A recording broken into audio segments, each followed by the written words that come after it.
Hey, what's going on? What is a good word?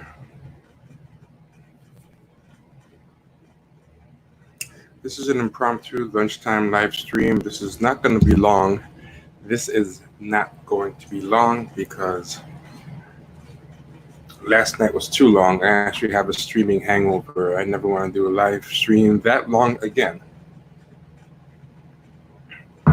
This is just a quick lunchtime live stream, and I just want to talk about some quick things, alleviate some coronavirus quarantine boredom.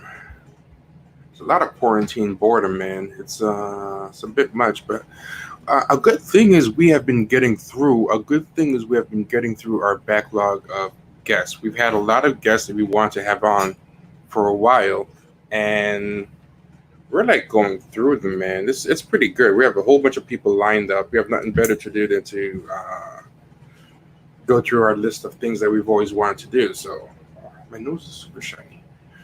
Yeah, so these are the things I want to talk about real fast and keep it pushing.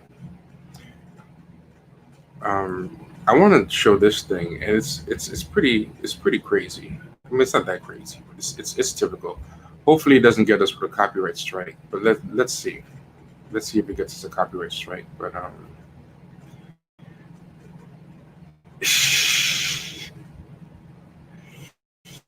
yeah, man. No, that was too much, man. I don't have that streaming stamina. You know, the double S. I don't have that streaming stamina. That was too much. I'm literally hungover. I'm not gonna do that again ever. Yeah, not happening.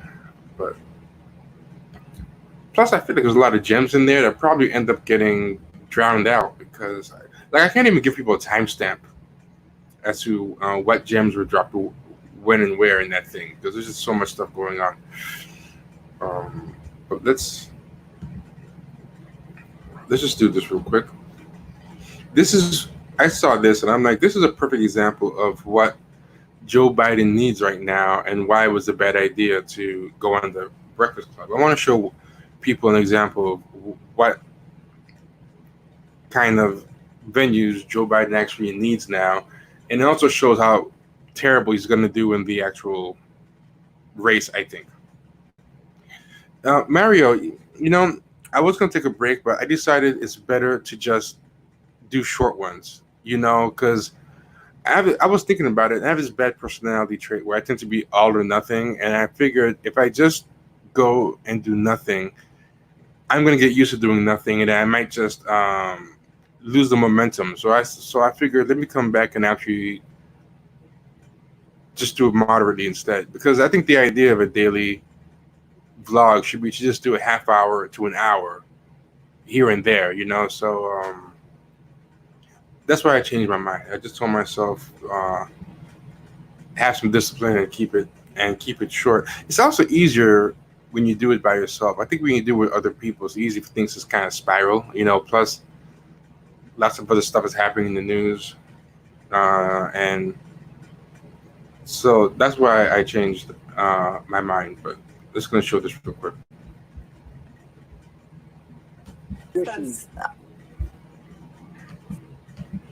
I'm probably going to have to talk periodically through this. And when I do it, don't think I'm talking periodically. Don't think I'm talking periodically because I am just being intrusive. It's because of copyright reasons. I think the YouTube AI, when it hears the audio go uninterrupted or uncovered, it picks it up. So when you stop and break it up or talk over the track, it helps disguise that. So don't think that I'm just being like I'm narcissistic. I want to hear my own voice. I'm talking over it a lot for a reason. Have you been tested for the coronavirus? No, I have not been tested for the coronavirus. I've had, thank God, no symptoms that I'm aware of. Doesn't mean that can't happen. Up for the next round of primaries, including... I have not talked to any individual. Excuse me. You know, you're supposed to cough into your elbow. I don't know, sir. I learned that actually covering your White House. Actually, that's true. But fortunately, I'm alone in my home. But that's okay. Vice President Biden, thank you so much for your time. Please stay healthy. For keeping businesses shut. We have to take care of the cure. That will make the problem worse no matter what. And what is it like to be a candidate? This in one's the time really of good. Social distancing. Well, I'm doing fine, thank you. And I think we've been Public, but first off, in this crisis, I'd like spoke earlier. He's talking. and I tell you what, I'm so darn proud. Look at her face. Poor people who have lost. She's like, okay, you'll do it. You'll get through it. My heart goes out to them. No. Listen, we have to make a choice about who leads this country. I just can't figure the guy. It's like I don't know. It's like watching a yo-yo. She's really trying to carry him. Look, I shouldn't have said it that way. It's like It feels that way. I want to ask.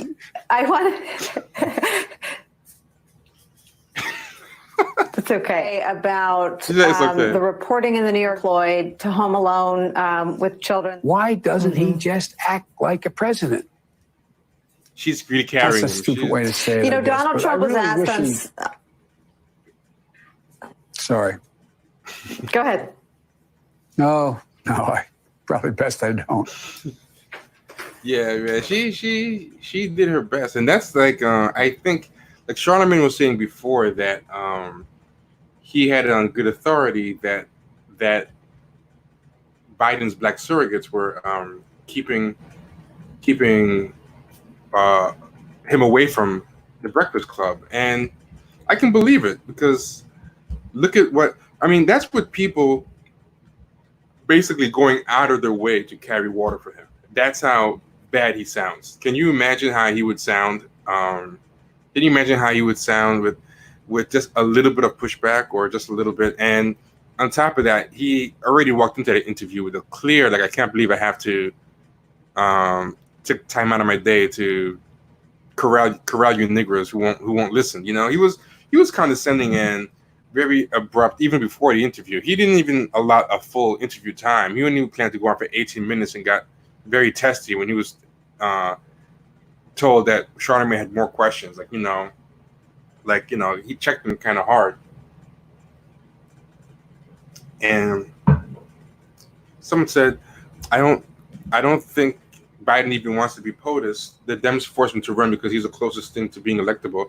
He wasn't even the closest thing to being electable until South Carolina, when the black turnout happened, and they just threw all their eggs in one basket. They said, "Oh, this guy's black turnout," and they cut deals. And I heard Obama helped to get everyone else out of the race and go behind Biden, because they figured the white resistance lib, Aaron Sorkin, West Wing crowd, were going to vote for him anyway. Who cares about getting them? The resistance grifters just want a Democrat to be elected.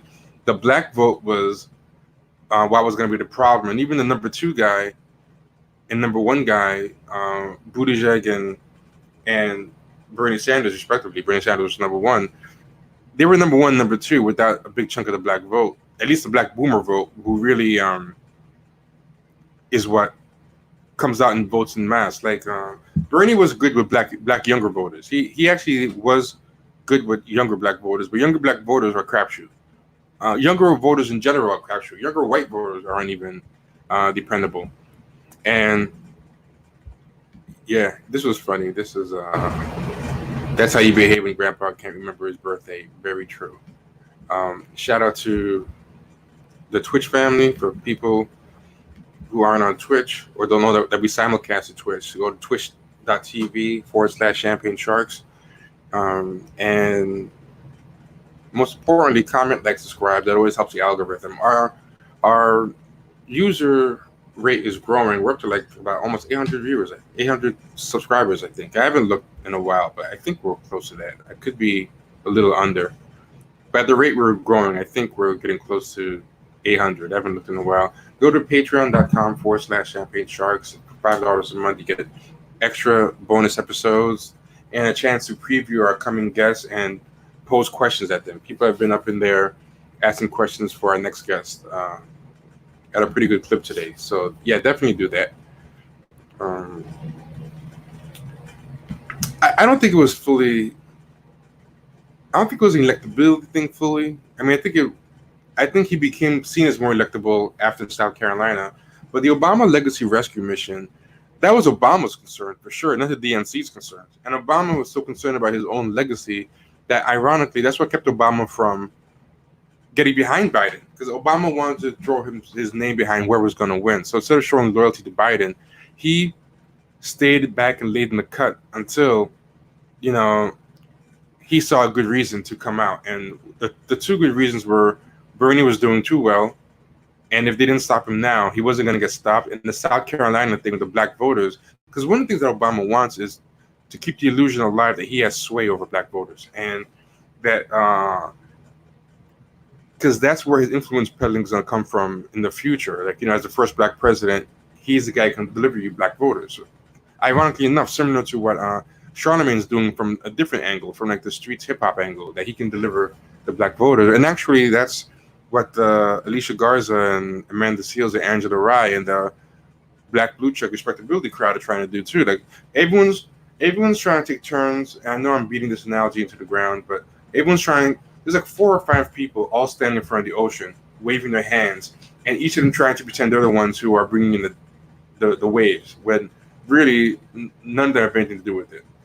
Or the fake witch doctor in the old Tarzan serials, like the Western white guy who goes amongst the tribe, like Colonel Kurtz, and disguises himself. He uses his knowledge of natural conditions, and he pretends that he's making the volcanoes go off, things like that. So I think when Obama saw that Biden was getting that black vote, and now he can just stand in front of that wave, and he's not fully wrong. Like, a lot of Biden's black vote was coming from association with Obama,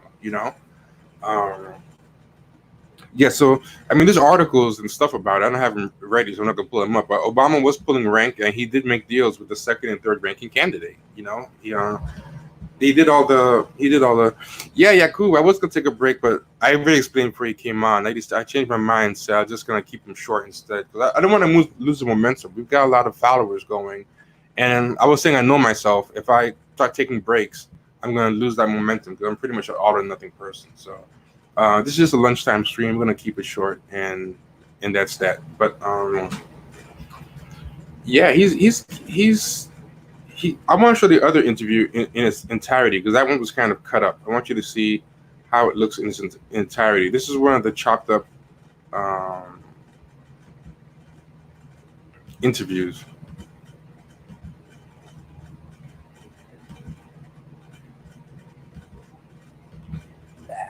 Why doesn't he just act like a president? Her face is the best.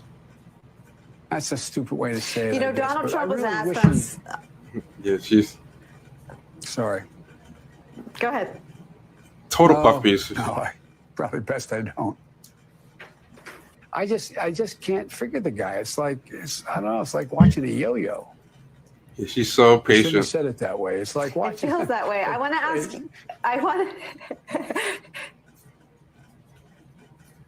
And what's going to happen? What's going to happen with debate moderators when they have their real debates? He just act like a president. That's a stupid way to say it. Donald Trump was asked us. Yeah, it's a hot. It's a hot mess. It's a hot mess. Go ahead. It's not gonna. Yeah, this is going to be crazy, and yeah, I don't know. There's more stuff that I want to talk about as well. Like, everybody now has suddenly hopped on the accountability bandwagon, and all these people I was saying last night, they all used to be voteps. They all were like people like the ancestors died for you to vote. Not voting is not an option. Right. So Yo Pierre said, Hillary is Biden's running mate. I got it from reliable sources. Hey, you heard it here first. I can't vouch for it, but Yo Pierre says he has the inside track. We'll see. I don't think there will even be any debates. I think if Biden's people could get away with that and not have him lose face, I think they totally would as well. But peep this out. Check this out. Angela Rye and Amanda Seales did this thing. Why we must hold Joe Biden accountable. Good. That's who you like to see me go live with. First of all, Somebody just posted, I'd like to see you go live with Amanda Seals. So the two of them are. You ain't shit. Angela was like, my edges are not together. I'm like, wait till you see mine. Wait, and then I was like, well, let me lay them down. And then they go on. And a lot of hair talk. I don't know what it is about hair all the time. The defeatist attitude of, so if he doesn't give it to us, what are we going to do? We're not there. That's not a choice right now. We have to be demanding, and that has to start. So when you and I'm like, what came over these people? These people used to be the opposite. All these people, to a person, were always arguing with Angela Rye and Tony and Tone Talks. I'm just calling Tony Talks. That sounds like a DJ or mob name. Angela Rye and Tone Talks, and all these people, especially when it came to reparations. But I think what it really comes down to is since they can't get a job with Biden, and Biden's not really cultivating or grooming that social justice influential class the way Obama was. Obama, I think, was one of the early adopters of that stuff. And Obama is way hipper than Biden. I think Biden's old school. He doesn't care. He's doing things the old school way. Even the black people he's getting are more traditionally credentialed. They have no choice but to play hardball. So this has pushed them to the I think for vote thefts, threatening to not vote or getting behind it, that's a very big step. It's not a big deal for the Tariq Nasheeds or the black authorities or the Yvette Cornells or the Tone Talks of the world to talk like that, because they come from like a different alternative space. But for people who kind of pride themselves on being DNC shills or going in that old school black respectability, Jack and Jill type of space, that's not an easy bridge to cross. But I think the real black agenda they're really pushing for is that black woman president thing. I think that they throw in some lip service to other stuff, but I'm not sure they really talk about reparations or they're even that serious about it. Because I've seen in that video and other videos, what they really be doing is doubling down on that Washington Post op-ed they did, like that trickle-down representation. I think that's really what they're calling a black agenda. So they're talking about black agenda. They're talking about black agenda, and they're talking about black agenda, but I think that's really the black agenda. Yo, Pierre, I don't know what this means, but if you're talking about digital blackface, I know a lot of people laugh at digital blackface, but I think there is something to it. Like some of that digital blackface stuff, there is something like really weird about it. I think it ties into that spirit animal thing where people use, like I don't know about the emojis thing, but I know a lot of those sassy black GIFs or GIFs, however you pronounce it, that people use, white people use to make their points. I always find very weird. Like they especially love like the black, gay, and trans GIFs that get their point across with a lot of neck rolling and sass. I always find that a little bit weird. But your particular emoji thing, I'm not sure. I can't comment on an argument unless I see it in context, you know. But I just want to run through some examples of these people lately and what they've been doing. You have Diddy. Diddy was Mr. Vote or Die. He was a vote tap in the 2000s, and now Diddy's playing the Charlemagne Breakfast Club interview, saying, "Hey, bruh, Joe Biden, I already told you the black vote ain't free," and he hashtag black vote ain't free, and it's become a hashtag, and you see like a lot of different celebrities kind of hopping on it, you know. As you can see here, a lot of people hopping on black vote ain't free, and like I said before, I feel bad for Yvette and Tone and all these other people who've been talking about this and getting shut down by the very people and shut out by the very people who are now biting the talking point, you know. And it's funny, man. These people are shameless. They will change. I'm telling you, if Biden loses and the left continues to become ascended, I bet you a lot of these people are going to pivot to the left and suddenly become Bernie bros. You will see like Zolina Maxwell like become a Bernie bro or something, and try to buddy up with Nina. I always drop that Nina Turner and Brianna Joy Gray. I bet you'll see stuff like that happen. I have no doubt. Another hashtag that has been making the rounds is this one by Angela Rye, where they're also saying earn this hashtag, earn this vote. That's the other thing. Everyone's such a rush to be a social justice influencer. They haven't all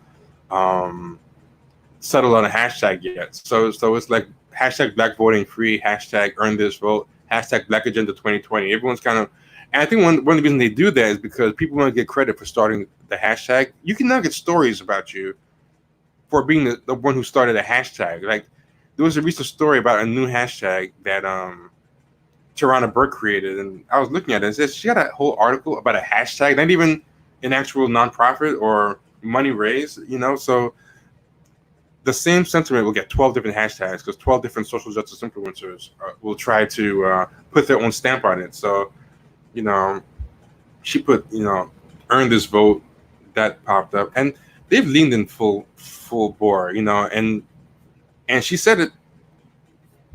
She said it in the Washington Post video that I played earlier. Alicia Garza said, we've been making overtures to the Biden people, and they haven't been answering us. She said it in passing, but that stuck out to me because I'm like, okay, you're here because you got kind of shut out. You have no ends to this campaign, and that's why now you're doing this pretend I can stop the black vote thing, which they can't. Oh, this is interesting because he used to say this. So Diddy's also saying that Black Brown Alliance is garbage. Yeah, that's crazy. Like people like us, people like Yvette Carnell, a lot of other people have been saying this stuff, and it's interesting to see. Like I'm not one of these people that cares about social media clout. Like I don't care about getting credit and stuff like that. I don't really expect to get credit for a lot of the ideas that we introduce because I feel like ideas are kind of free. We get them from other people too, but we always try to source where we get things from just because we want people to educate themselves and learn more about things, but these people just kind of hop on waves and they deliberately try to cut people out. So because they are always looking to make themselves the face of something or make themselves the creators of something. But look, even Angela Rye is talking about maybe Joe Biden would listen to the Reverend Al. The part about when you ain't black was the least of the issues with the Breakfast Club. So she's going in hard, and they're going in hard in a way they never usually go in on DNC establishment candidates because, children only have two real ways of getting stuff. They either have to pout their eyes and, cry or, make a sad face, like they'll give you puppy dog eyes or act like really cute, and try to flatter you, or they throw a tantrum. They can't really, children don't really have the faculties and tools and information to really make a real case and fight for something. They only know how to beg, flatter, or cajole, or throw a tantrum. So these people now, because they have a very childish way of acting, they're in the tantrum stage now. And this is what this really is to me.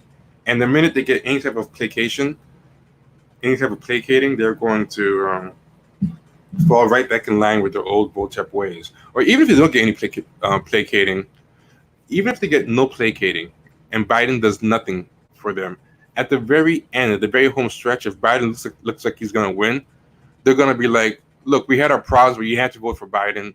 Black people come out because they're going to want to do that thing where I always talk about, where they want to be in front of the ocean waving their arms. They know when the time comes to crunch, when crunch time comes, black people are probably going to vote, or at least they're going to predict that, and they're going to want to be able to point backwards and say that we did that, So, but look at this.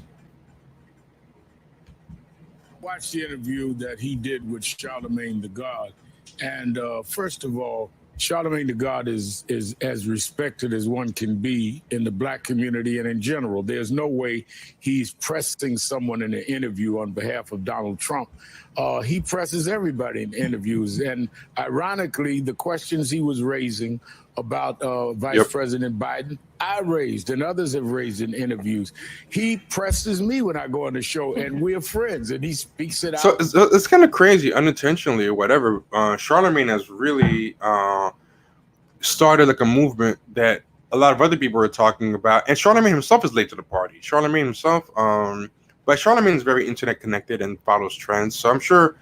And Charlamagne, to his credit, he's one of those people that seems to entertain a lot of people. He'll have, and you know what I think really, really turned Charlamagne around, honestly, is Dr. Claude Anderson. I don't know if people know who Dr. Claude Anderson is, but he mentioned Dr. Claude Anderson several times. He had Claude Anderson on his show, and Claude Anderson very much talks about that stuff. And Charlamagne's like one of those kind of guys. He's like a Black Joe Rogan. If you look at Joe Rogan's one of those people who the latest book he's read always blows his mind, right? And that's not like a bad way to be. Like, he has a certain type of curiosity, but he kind of goes all in on stuff. Like, you see Joe Rogan with Sam Harris, and he's all about Sam Harris one day, and Jordan Peterson, and then different people, and he really like stands for certain people, and really is a true believer in a lot of people. And Claude Anderson is one of those people who's very persuasive and charismatic and makes a good case. I've been into Claude Anderson. I like Claude Anderson. I mean, I think some of Yvette Carnell's criticisms of him have made sense about how it's not fully realistic what he's talking about, but I do like a lot of his ideas about Black agendas and that Black people have to start thinking like white people and buying politicians. But what Yvette Carnell, a point that she kind of makes is, I don't always like the tone how she addresses him, but she makes a good point that, Black people don't have the collective wealth really to do that type of politician buying. But I do agree with him that, Black people do need to make demands and have an agenda. And he has been mentioning Claude Anderson in interviews and in his discussions of this interview. Charlamagne, that is. Our conventions and all. He is one that wants answers. So I think that his being something other than Black is as ludicrous as saying that I'm going to be in the Rockettes when Radio City opens up again. I mean, but also Al Sharpton is probably another person who doesn't really have an easy entryway into Biden's world, So that could be another reason why he's among the people who see. But you have to understand, this is the thing. White people have two sides of the aisle. See, old greatness that I think the Charlamagne Rogan is a stretch, because Breakfast Club interviews only Democrats, while Rogan interviews people from both sides of the aisle. But this is why I think about it differently. If you're in the white world is kind of split 50-50 between Republicans and Democrats. The Black world is split like 90-10 between Democrats and Republicans. So if I'm the Black Joe Rogan, meaning that I'm covering a range of views within the Black community, right? I'm going to be going basically the full gamut of different types of Democrats. Like, whereas to cover the full gamut of white people, you're going to end up doing 50-50. Like, to cover the Black world and to make it 50-50 Democrat Republican, you're actually overrepresenting. Like, to have a 50-50 Democrat Republican split when you're covering the Black world is almost like Joe Rogan having like an 80% conservative split to a 20% Democrat or a 90%. Like within the confines of what is allowable,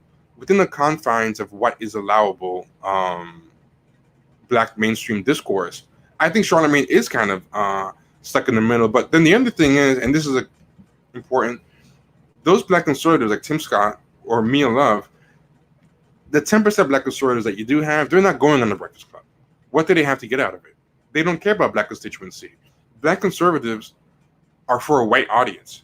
Like Candace Owen pretends that she is leading a wave of Black conservatives, or they are pretending to leading a wave of Black conservatives, but they exist to be thought launderers, to give legitimacy to racist white points. And same way people do money laundering, they're doing thought laundering, where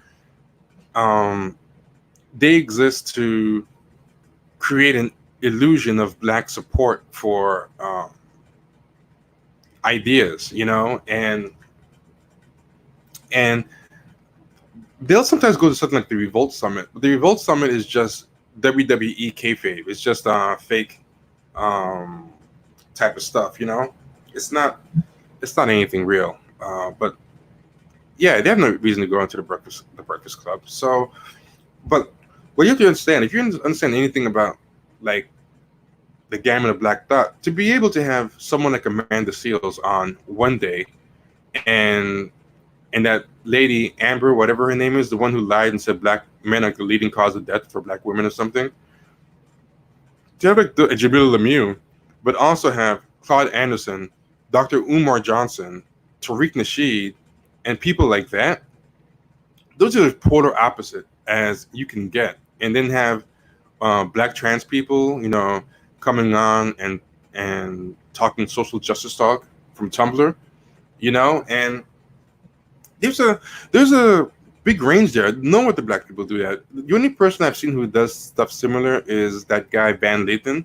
He's like that. He has a podcast, The Red Pill, and he'll have like you're not supposed to do that anymore. Like, we played old videos of like when he used to have these black round tables, and you would have all types of people. You'd have Malcolm X alongside White Walker and the people behind Ebony.com, like Jack and Jill types, or James Farmer, people who worked with Martin Luther King, and all these people on one panel.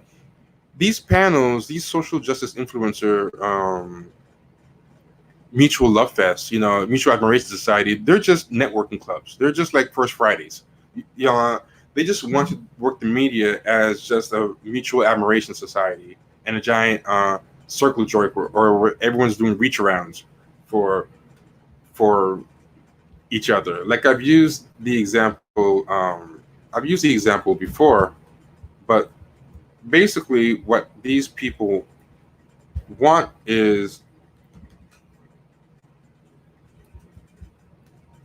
like, this is what most black discourse in the mainstream is like now. I've used this picture before, but that's basically it.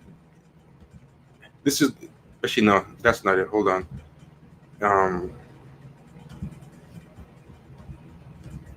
This one, and I've used it before, but this is basically what black panels are now. It's just a blue check mutual admiration society. So even the Revolt Summit, with Candace Owen there, being there for the right, and T.I. and Killer Mike on the left, it was just a giant that's all it was. And I know I keep using this one, but it's the perfect emblem for the state of discourse. Oh, I didn't know Van Lathan suspended the Red Pill podcast. What is the new one with Rachel Lindsay? I don't know who Rachel Lindsay is. Can you like fill me in on that? Because I actually like that podcast, but I like what he was doing there. But yeah, he was willing to have all types of different people and entertain all types of different things, and I think that's a rare thing. But that's what I mean when I say that Charlemagne is the Black Joe Rogan. And actually, Andre said that first last night, so I'm really piggybacking off of his thing. But yeah, so Reverend Al is also talking about the Black agenda, no black vote. Everyone is kind of hopping on this thing, and I'm going to show some more people. But this is Angela Rye again. Angela Rye quote tweeted again. She's been quote tweeting this interview over and over. Like, she found something to hop on, because Charlemagne has been kind of on this Claude Anderson tip. That's the last bird to whisper in his ear, and he seems to have really taken to it, and I'm glad, because I think it's better than where he was before. And for all the grief that I kind of gave him, I have to give him credit. He did his thing in this interview. I still think it was a bad idea for Biden to do it from his own people, but I think Charlemagne did himself a service by doing this, and if he keeps going this route, I think he might get his hope of being taken seriously as a media avenue to court for politicians. But look at what Angela Rye did in one of her many quote tweets of this, and she's just hopping on waves. She goes, "That ain't no laughing matter, pal," and we await the campaign's real response to this, right? And a hyphen, you owe us, right? So the hashtag you owe us. But what is she linking to? What she's linking to, of course, is this other story, right? She's linking to this story. Biden still needs black women. Here are the 3 things he needs to do. And then you see the video that's on it. She's there on the right. And it's all these different social justice influencers courting Biden. So she's basically taking Charlamagne's thing and using it to replug that very article that he ignored, that Joe Biden ignored. So they're trying to use Charlamagne's viral moment as a way to bogart their way back in through another doorway into Biden's radar, so they're being kind of opportunists here. And she's friends with Charlamagne. She's like, yeah, go get him, Charlamagne. And while you're at it, Biden, you need to look at our op-ed. Remember this? Remember us? Trickle down representation, get plus. This is what they're hoping. And this goes back again to standing in front of the ocean, moving your arms, pretending you're bringing in the waves. If he does nominate a black woman, they get to say it was their op-ed that did it. Even though their op-ed might have nothing to do with it, he might have been doing it anyway. You know what I'm saying? Oh, Rachel Lindsay was the first black person to be on The Bachelorette. Well, that's a celebrity these days. I mean, it is what it is. Yeah, so I mean, that's what that is. Let me keep running through my list of things to talk about. Now, here's something else. Joy Reid herself has been, and Joy Reid is the biggest shill. She never talks about race unless there's an angle to promote herself or get shill points for it. That's the only time she ever talks about race. You'll never hear us talk about race or talk about race, but Joy Reid had Charlamagne on to hop on a moment, and she seems to be kind of talking about this stuff. Peep it. Do you think there's a risk that not just Joe Biden, but the Democratic Party in general just takes for granted that, well, the black people are with us, so we don't really have to give them anything else. They're going to vote for us. When does Joy Reid ever talk like this? Ever? She's the biggest shill. She was fighting the whole black agenda talk the most, especially around the time of reparations. She was the one calling the ADOS bots. She was having fake experts on to claim that everyone who's pretending that they're fed up with the Democratic Party and are asking for tangibles are actually bots. She brought on a fake digital influencer, fake digital expert to claim that. And now look at her, like she's the kind of person that she's that person that was bullying you in high school and then reaches out to you on Facebook like 10 years later saying, hey, never heard about you for a while, and then they're trying to sell you something. For us, no, regardless. Look, they voted for Joe Biden in overwhelming numbers, 6 in 10 black voters, particularly in southern states. They all voted for Joe Biden. We don't need to offer anything more. Do you worry that that is the attitude that Democrats are taking toward the black community? I mean, I know that's the attitude, I mean, that's why I don't even care about the words and the lip service, and the apology is cool, but the best apology is actually a black agenda. They got to make some real policy commitments to black people. We got to stop acting like the fact that blacks are overrepresented in America when it comes. And you know what, man? I have to give it to him, man. I mean, I gave him a lot of hard time before, but, part of being a grown-up is you got to admit, like, when you're wrong or when somebody is making changes for the better. And I like how Charlamagne is talking right now. I hope he sticks to it. I hope he doesn't cave.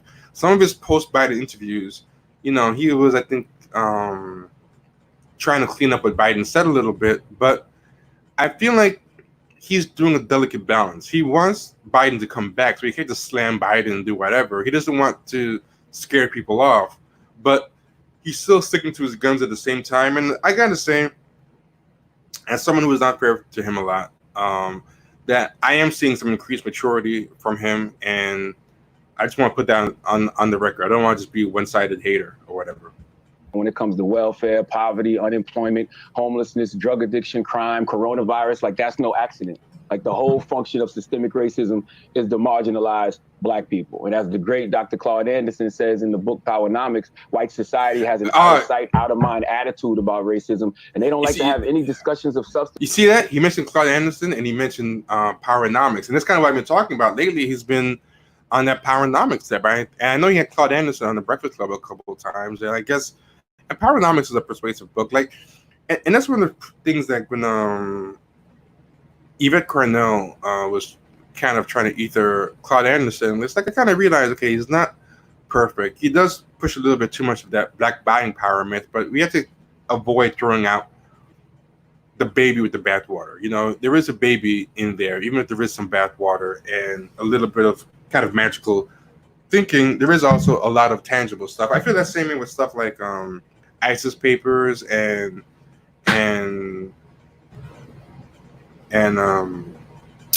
why am I forgetting the ISIS paper author name? I usually know her, Frances Cress Welsing, right?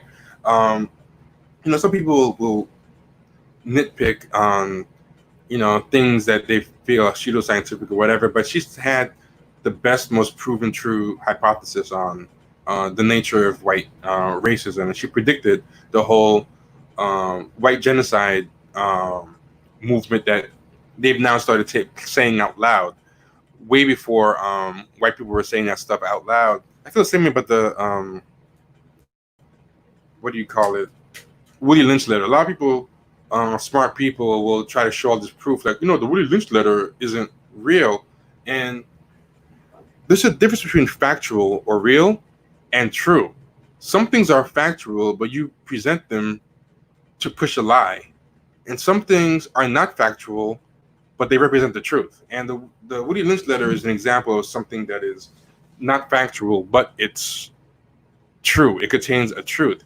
A fiction book can sometimes have way more truth than a nonfiction book. Like, you know, there is more truth in The Spook Who Sat by the Door, a novel, than in the nonfiction book, The Bell Curve, you know? And that's one thing a lot of people have to learn the difference between facts and the truth. Facts aren't always used to tell the truth. You can use facts to tell lies, and you can use fictions to tell the truth. And when you're smart but a little too over intellectual, you get married to the idea of confusing nonfiction with true.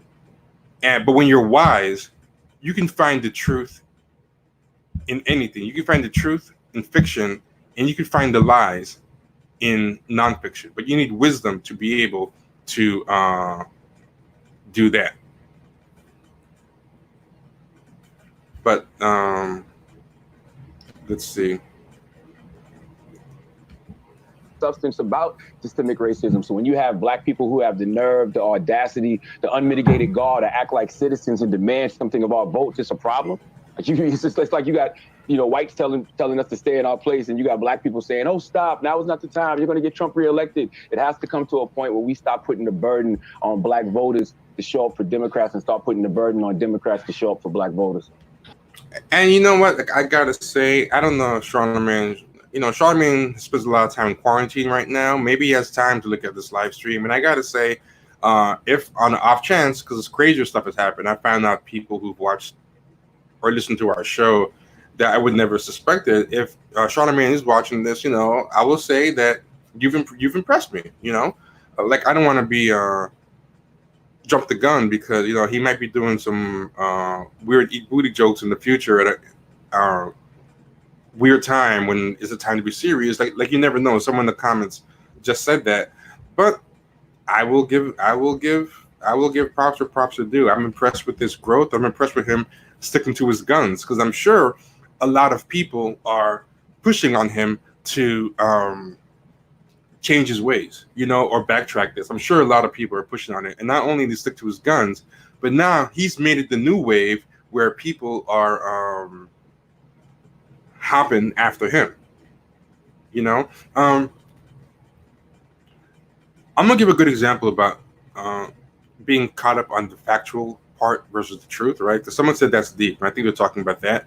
There was this guy called Van Newkirk, writes for The Atlantic, and he was 5/5 on Twitter, at 5/5.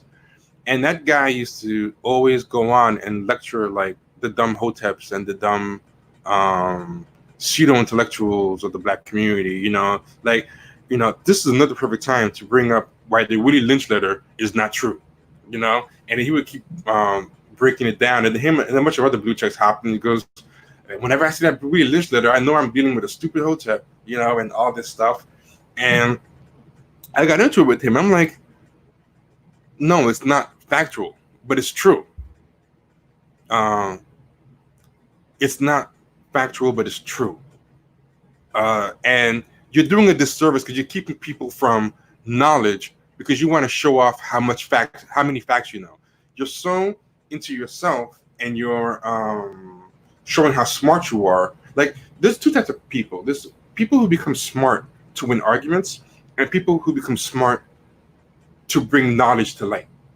And there's a lot of people, and it's like there's a lot of people in jail who do this. So people go to jail and they'll study in jail all day, but they study in jail all day to get good at winning arguments. And then they go out in the real world, and a lot of people in the real world do this too. They just get smart to win arguments. So they don't get smart to actually bring truth to light and to cut through lies. They get smart because it's a new way. It's like, it's a way of doing rap battles.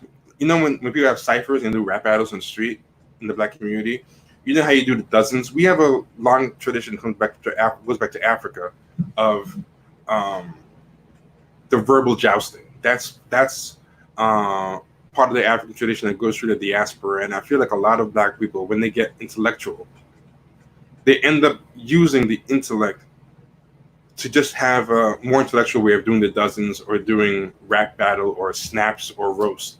And it's a way of self-enhancement. And yeah, that 5/5 guy was going in, and I'm like, who cares? Like, and you have to understand, you're demeaning a lot of Black intelligence because, like, when white people a lot of times cite Matthew 3:16 or some scripture, or when Jesus recites a parable, people then go to Jesus and say, hey Jesus, the prodigal son didn't exist. I did historical checks and there's no prodigal son. And the dates you said don't match. And at the time this was happening, where the prodigal son lived, this was not happening at the place the prodigal son supposedly went to, right? And people didn't do that because, first off, people knew that Jesus wasn't trying to make a factual argument. He was trying to illustrate a point. It was a parable. And then people know that a lot of times the person citing the biblical story or citing the passage, like, some people who are like too bogged down in the weeds, like an atheist someone make a point using the Bible, or using a parable from the Bible or a story or a scripture or a proverb. And somebody who's like an atheist, who's very like a pedantic fedora type nerd, will be like, oh, the Bible's not real. What other fairy tales do you have? Like, I have a therapist. My therapist does not use a single piece of psychological textbook, anything. Like, I would bring up psychological textbook stuff and concepts in therapy. He would never even touch it. The only thing he would use is movies and novels. And at first I thought it was weird, but then I started understanding that. I started seeing, oh, okay, but a lot of Black people don't actually believe the Willie Lynch letter is real. But because people have such low estimation of Black people, even though they kind of know when a white person is referring to scripture or using a parable or using whatever, they don't get bogged down on proving that the white person is too stupid to tell fact from fiction. They just kind of engage the point that the white person's trying to use that story to make. Black people are assumed that you have to unlearn the primitiveness, and a lot of Black people know Willie Lynch is not real. Even when they say that they think it's real, what they're really trying to say, even if they're not using the right words for it, they're trying to say that it's true. And people kind of, they care more about mentally masturbating. And then that's what happened with that Van Newkirk, that 5/5 guy. He was kind of to flex on the dumb Blacks. And that was kind of a performance for the other Black people who are like him, who are like the talented 10 types, or the white people who look at them like, to kind of show the white people who read along, that he's one of the smart ones. And this is what was kind of interesting. Do y'all know what Van Newkirk ended up being canceled for on Twitter? I know this is inside baseball, but do you guys know what he ended up being canceled for on Twitter? He ended up being canceled for, this is nearly for the show-offism. Black people do a lot of show-offism, right? He ended up getting canceled for old gender war tweets, making fun of Black women, colorism tweets, talking about dark-skinned women and all this stuff, all these ignorant tweets. And do you know what all those things that he got canceled for, do you know what all of that was covered in? All of it was covered in the Willie Lynch letters. In the Willie Lynch letters, what does the Willie Lynch letters talk about? The Willie Lynch talks about how Black men are encouraged to bash Black women, light-skinned Black people are encouraged to make fun of dark-skinned Black people, and a lot of the terrible behavior, how we treat each other, things that we do, the humor that we have against each other to hurt each other, and how it goes back to slave thinking and the educated are used. And if he had spent more time examining the contents of the fictional Willie Lynch letters for whatever wisdom and truths that it had in it, as opposed to being pedantic and mentally masturbating and getting stuck in the weeds of whether it was factual or not, he would not have gotten canceled. He had the Willie Lynch letter in front of him, and he missed the forest for the trees. He missed the wisdom for the facts. Like, people who are too smart a lot of times, but especially with Black people, where our tendency is for show-offism, because show-offism is what the rap cipher battle is. That's what the dozens battle is. That's what the roast battle is. Like in White Men Can't Jump, I hate to admit it, but one of the parts that was true was when Woody Harrelson told Wesley Snipes, Black guys are more worried about looking good on the court than actually scoring the points, And if he didn't miss the forest for the trees, or, miss the wisdom for the facts, or miss the truth for the facts, that's like a phrase you remember. Don't miss the truth for the facts. And that's an analog to don't miss the forest for the trees. He wouldn't have gotten canceled, But you could put, you could lead a donkey to water, but you can't make him drink. You could put all the wisdom in front of like someone like that, and you can't make them drink that water. You can't make them see it. So yeah, I just wanted to bring that up. But check this out. So Joy Reid,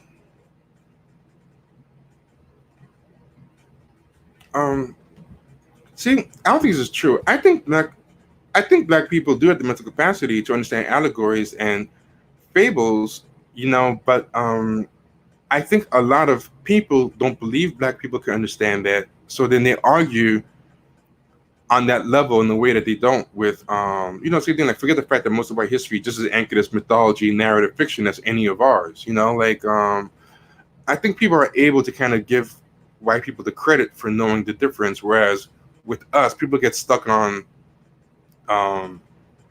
like there was a movie I saw called Animal with Ving Rhames, and the Willie Lynch letter was a big part of that, right? The Willie Lynch letter appears all throughout that thing. And when I was reading reviews of Animal, even on the Wikipedia page, if you check the Wikipedia page, The Wikipedia page is only it's very short. The Wikipedia page only has about 5 sentences, right? When you read the Wikipedia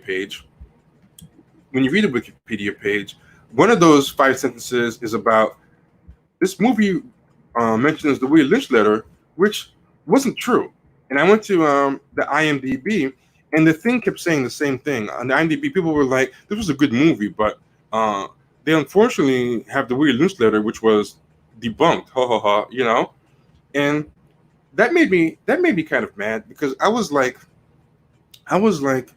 why have everything in this movie all these reviewers and the Wikipedia page bringing up whether the Willie Lynch letter was true? And I'm going to show you an example, right?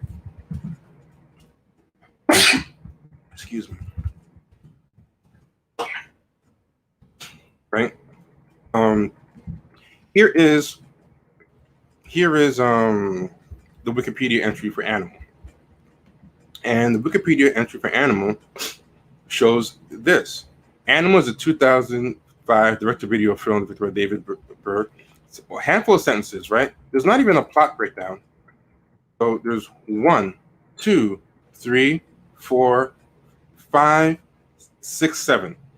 2 out of the 7 sentences, I'm highlighting them right now. The story of Willie Lynch is mentioned in the film and passed on from father to son to half-brother. The film holds that the Lynch story is factual, although it has proved to be a modern forgery. And I'm like, yeah, 7 fucking sentences, and 2 out of the 7 are, oh, thank you. People said bless you. 2 out of the 7 are about that. Like out of everything in this movie, that's what you have to hang on. And the movie had like a lot of lessons in it, and that's what I had to hang on. But I read that before I actually saw the movie. Now, look at what's actually in the movie when I finally saw it. And I hope the sound works, right? But this is what's in the movie, and peep it. Let me know if you can hear it. But the subtitles on the bottom. This guy is the guy who's putting Ving Rhames on to he's putting Ving Rhames onto the Willie Lynch letter, but it's Jim Brown playing the convict. But watch what's in the movie, clear as day.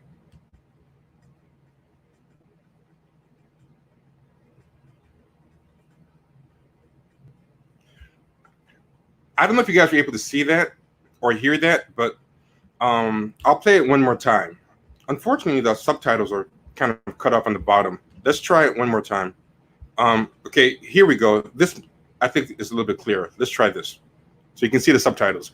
He's asking, wait, is this real? You know, about the Willie Lynch letters, right? And look what Jim Brown says to him.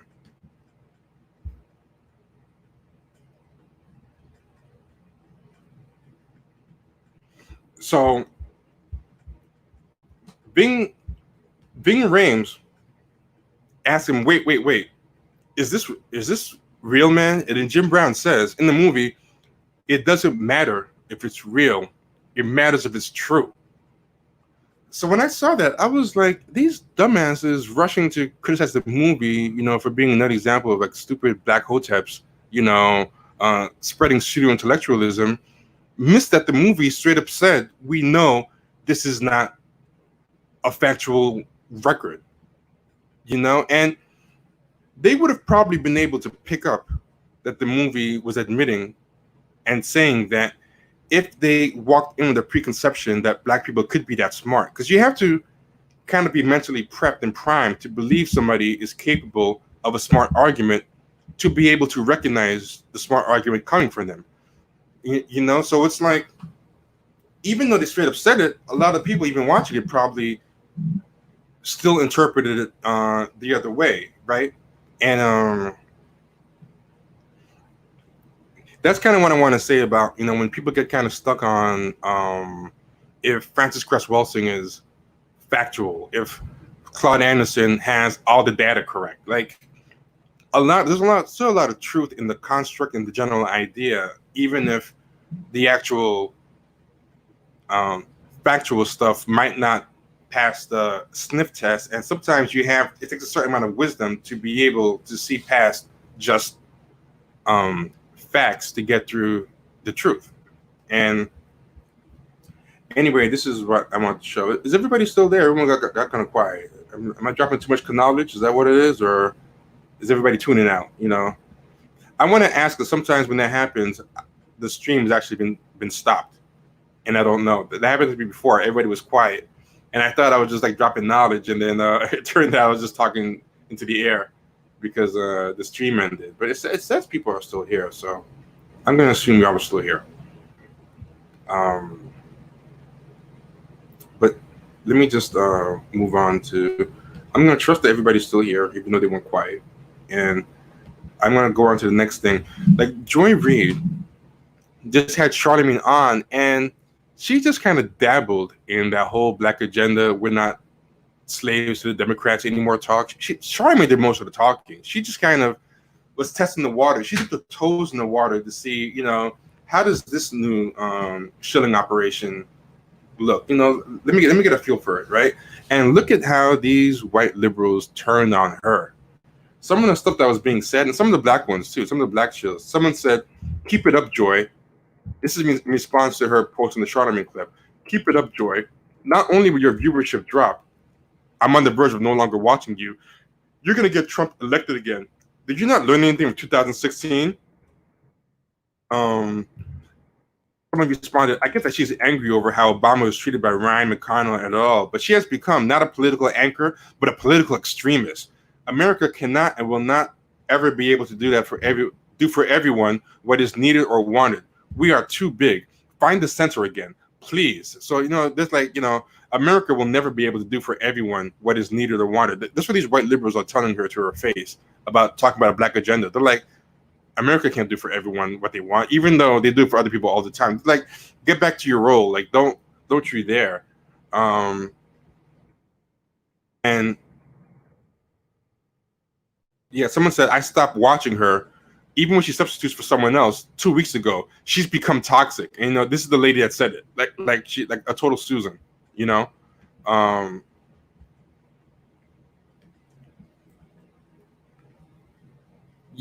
So yeah, these types, a lot of people are showing their ass. They were going in hard on Joy Reid,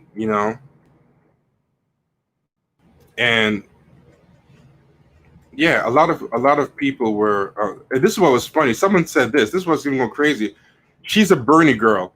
They're not calling Joy Reid a Bernie shill. I mean, Joy Reid had body language experts to basically traffic in anti-Semitic stereotypes. About how Bernie Sanders is like very unreliable. She had the most craziest unreliable experts to just slander Bernie Sanders and stuff. And just based on having Charlemagne on for this segment and just dabbling on the idea of talking about a black agenda, she's a Bernie girl. I love Joy, but when she gets like this, I tune out. What's her motive? So stupid. They are helping to divide. Trump is happy, Trump will be reelected. Deal with it. And it's somebody pointed this out, which is true, making fun of all the people. It said, "Look at all these Democrats attacking Joy Reid. It's as if Joy's from some quote unquote island from misfit black girls." And that's a callback to what Jason Johnson said about Breonna Joy Gray. But yeah, like, so all these people are kind of getting really angry at Joy Reid, and it's kind of hilarious to watch because she's barely been extreme at all. They're even calling her a Bernie bro now, which is like hilarious. And these people have no loyalty to these black people, and this is the danger of being one of these shows. You have very little room to operate. The minute you go against their white talking points, they're going to come at you the same as a right-wing person would, and you have no ability to advocate for black people. You can't get in there and then change the game on the inside, right? So then this person tweeted, "Are Charlemagne and Joy Reid going to cover this or not?" And pointed out all this bad stuff that Donald Trump did, trying to say like, "Oh, hey guys, what about Donald Trump? You're not covering that," which has nothing to do with anything. Like, they're saying, they're basically making them now into Trump apologists. That's like the new narrative. And then here's another one.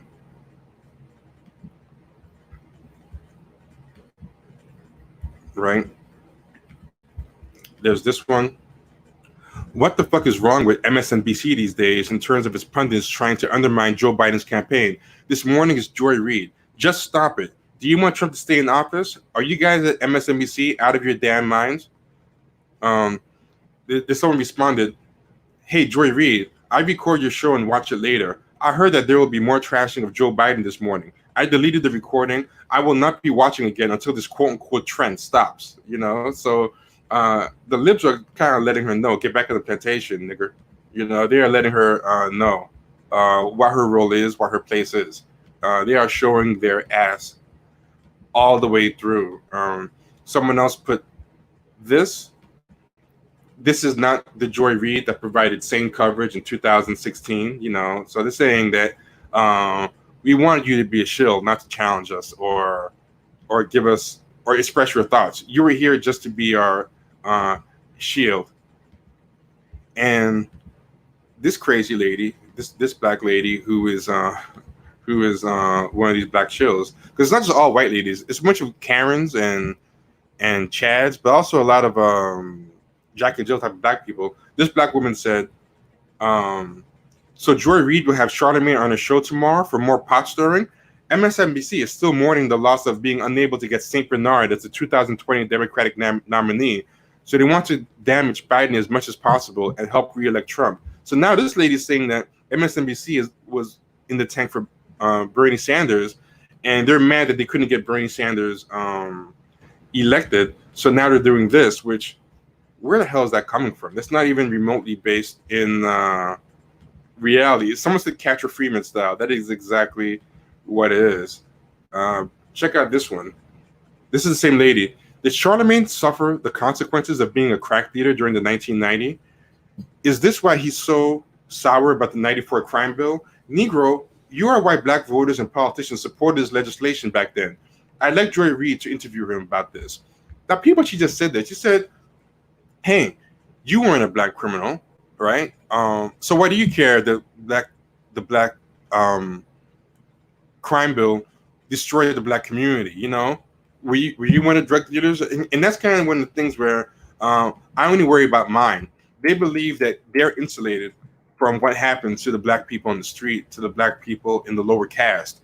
So they think not only do they not care what happens to that black person, they actually think they deserve it and are happy it happens to them. And they don't care.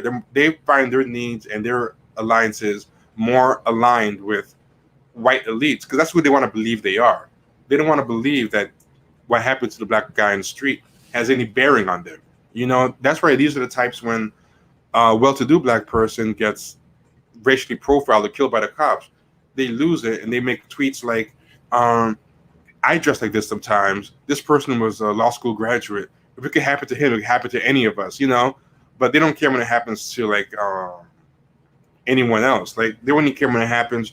They only care when it happens to a well-off black person, because that's not supposed to happen to them, and they associate themselves with them as honorary whites. So this lady straight up said, you know, what do you care? You know, because you weren't a crack dealer, or if you were, then you're part of the problem and you're part of the reason why the crime bill was necessary. So this black lady is actually caping for the crime bill and saying it was necessary, and that Charlamagne either shouldn't care because he wasn't one of those 90s drug dealers whose life was ruined, or if he was one of those drug dealers, he was part of the problem and we're paying for it now. Like his life should have been ruined if that was the case. And yeah, these people are not only desperate, they're getting disgusting enough to lay out like all their coonery like right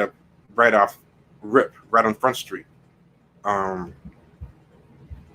This other black guy, and this is my last example. This other guy said they're taking on MSNBC right now about how Joe Biden has to earn the black vote, and this is a black guy too. He's an author. He's a media guy. He doesn't have a blue check, but he is. His bio says author beneath the darkest sky. He's a writer. He has 40,000 followers. He goes, they're taking on MSNBC right now about how Joe Biden has to earn the black vote. He doesn't have to earn shit for me. I'm voting for him. He doesn't have to earn a goddamn thing for me. I know who the devil is. He's in the White House, you know? So he's definitely talking like the guy that was telling Nat Turner that he needs to not lead that rebellion. We got a good plantation here. You know, there was a character like that in Birth of a Nation, Guinevere Smith's character, who was like, you know, this is a good master. You know, y'all gonna mess it up for all of us. You know, that's kind of what he's like right now. But another reason why I think a lot of these black people like Joy Reid are entertaining leaving the shill farm is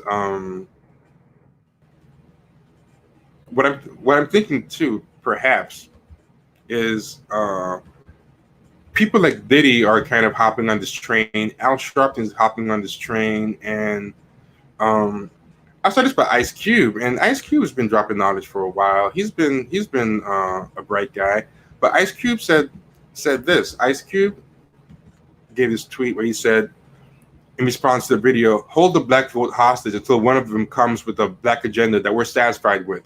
It's not our job to fix the country's mess until we fix our mess. Hashtag fuck you, pay me." And Ice Cube also said the following. Ice Cube also said, "One of them can break bread right now. Send Trump's ass the bill and see if he's willing to pay up before the election. Reparations, housing, funding for HBCU, Black Business Fund, healthcare, urban education, better business reform.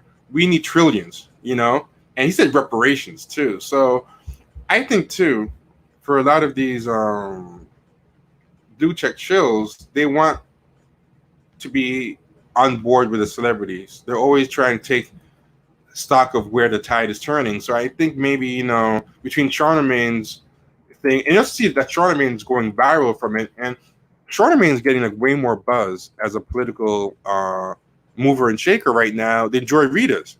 So it's smart for Joy Reid to hook her train to his wagon, and she's seeing how like people like Ice Cube and Diddy and all these legitimate celebrities, not influencers, but actual like celebrities, are being energized by this. So she's kind of probably seeing, let me give this a try. But the problem is, since Joy Reid has no real black constituency, Diddy, Ice Cube, those people, they actually have real black audiences. People like Joy Reid are grass tops, not grassroots. They don't actually really have a black base. They're pretending to be Negro whisperers, but really are there for white people and have a white audience. She's not going to be able to do it. I think she's trying it, but you saw the backlash she had. Diddy and Ice Cube don't need those people. Joy Reid needs the Karens. Joy Reid needs Karens and Susans, you know? And yeah, this is a great thing to say. I agree with that wholeheartedly. Yeah, but yeah, so y'all definitely see what happened with that that stuff. So that's the funny thing. We have two.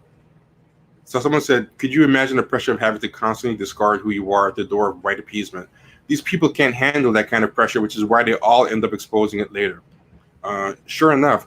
So I think it's kind of funny that we have blue checks going both ways now. The first wave of blue checks was to be apologists for the first wave of blue checks was to be apologists for what Joe Biden was saying, but now we're getting a bunch of blue checks who actually have gone the other way and are now trying to pretend to be radical. You know, they're trying to hop on the radical train, and that's not going to work either, I don't think, because they don't have the base for it.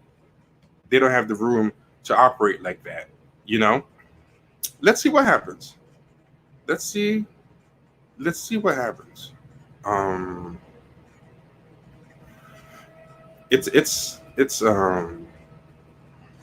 It'll be interesting. And with that, I think that's a good place to end it. So this is about an hour and 15 minutes.